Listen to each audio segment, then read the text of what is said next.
Morning, guys. Welcome to Coffee Chat.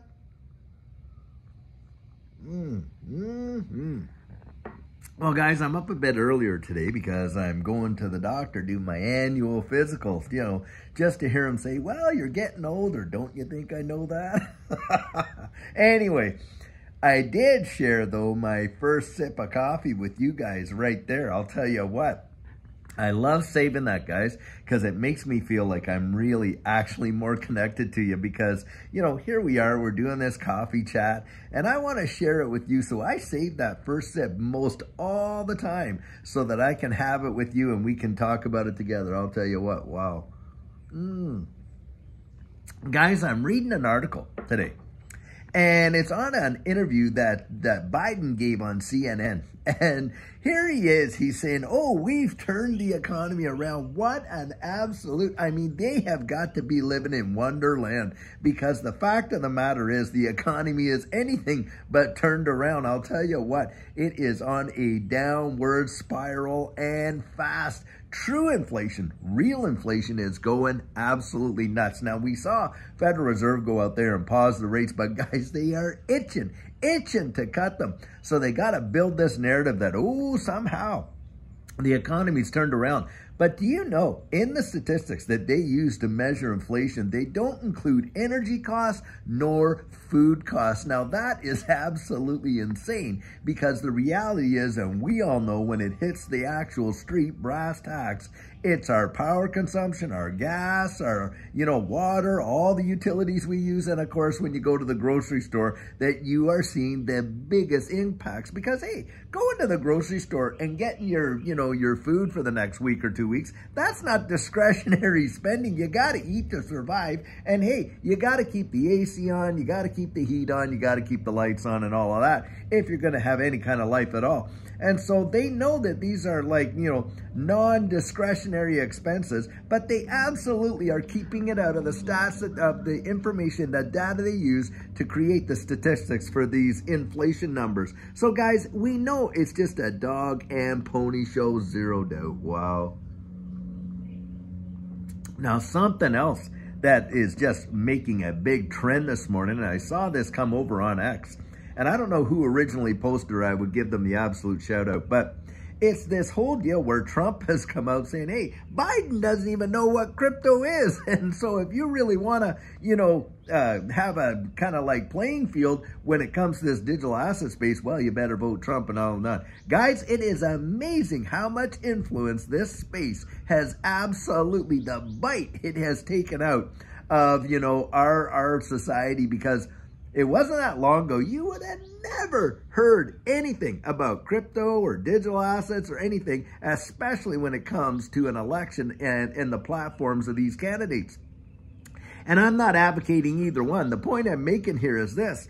Here you can see the impact that these digital assets are having. And guys, I'll tell you what, this is where, at least for me, hey, we need to vote our pocketbook in this regard, because look, you and I are invested into this space big time. And you got a government out here right now that wants to raise the capital gains to like an obscene level of over 44 point some percent. That is absolutely insane, and takes away all incentive. And literally, they want to come in and gouge any profit that we may see. Now, I don't have a problem with paying, our fair share, but it's not a fair share when you're sucking that much out of people that are taking risk with their after-tax dollars, not on your life.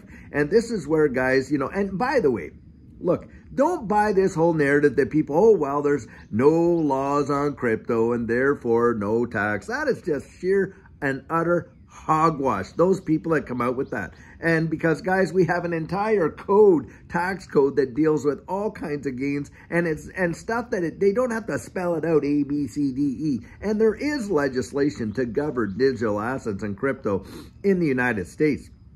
What we're dealing with now is the clarity of it, the definition of it, and how it's going to be administered, and which agencies are going to oversee that administration. That's what's really being debated, not the fact that that digital assets exist and that there's trading going on in amongst them. Because do you think for 2 seconds that the billions upon billions of dollars per day that are traded, that's retail? Come on, guys. We know that that's not retail.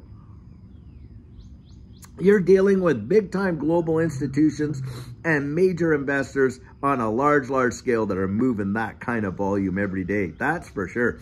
And guys, this is where you and I need to put our thinking caps on. And we need to start thinking strategically. Now, I have always been out there advocating, look, if you want to see fair and balanced legislation in this space, you got to get your voice heard. Well, I'll tell you what.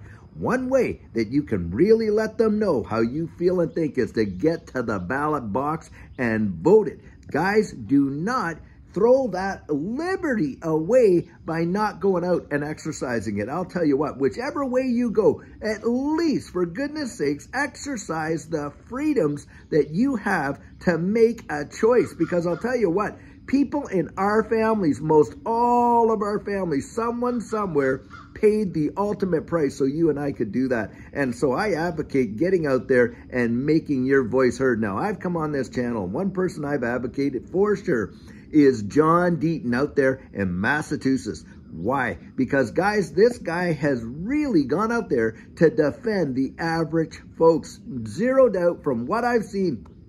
And on top of that, who is he running against? One of probably the most corrupt people that has been in Congress for decades and has just gotten to the point where she literally believes that that seat is hers and they may as well itch her name into the seat and permanent, ink, that it never is going to leave. And then maybe she can bequeath it to some, one in her family and stuff like that. Is absolutely obscene. The entitlement that some of these long-term politicians have got when they sit in these seats, and they are in no way advocating for the people. Who do they respond to? Hey guys, they respond to all the lobbyist groups and all the big money and everything like that. And we have seen it. And this is where, if we want a seat at the table, we have got to rise up, and our voice needs to be heard in one absolute definite way that we can do that is we vote our pocketbook. We vote, guys, those people in that literally are in aligned with what we see coming down the road, and not letting them just chip us down, and all this kind of stuff. And I'll tell you what, these politicians, they will wake up, and in a big time hurry, if they saw that their constituents really banded together and they said, nope, we're not going any further. This is where we're at, and this is what we're doing, and this is where we're going, because it's we, the people in this United States, that absolutely run this country. It should not be all these people up there. And that's where you get it. And that's why with grassroots, look, remember the song, how viral it went? Richmond, north of Richmond? Yeah. Do you know why? Because people are fed up with the way in which this country has been run, and how it's been run in the ground, taking every opportunity away from these young kids. I'll tell you what, I'm right behind them 100%. They have been sold such a raw deal with these politicians. Now, I'll tell you what, I know they want, the politicians want to say, oh, it's the millennials, it's the Gen X's, and all this and this. That is absolute hogwash. Look, I'm 56 years old. There's people sitting in Congress that have been there since I was in grade school, maybe even kindergarten. That is obscene, guys. And it's not us, our generation. It's these politicians that have messed this thing up so bad. It's absolutely unbelievable. But needless to say, this is here we are. Guys, we've got to turn it around. We've got to turn it around. And by the way, I believe a great day is coming in this space, to be sure. And guys, I cannot wait. Get out there. If you're in Massachusetts, guys, I would say get out there and support the people that support this space. That's what I would say right there. And I really hope that, guys, we see a major turnaround. Now, hey, we've got a great video planned for you later on today. I know that's a bit of a soapbox, but I just had to come out and say it this morning because it was just really on my heart. And, these guys up there getting on my nerves too. And so, guys, we are on the winning side. We just need to get right through there, win it battle by battle by battle. But we're going to get there, absolutely, zero doubt. Well, guys, I'll tell you what, until later on when we have a fabulous video for you, have a great one and take care.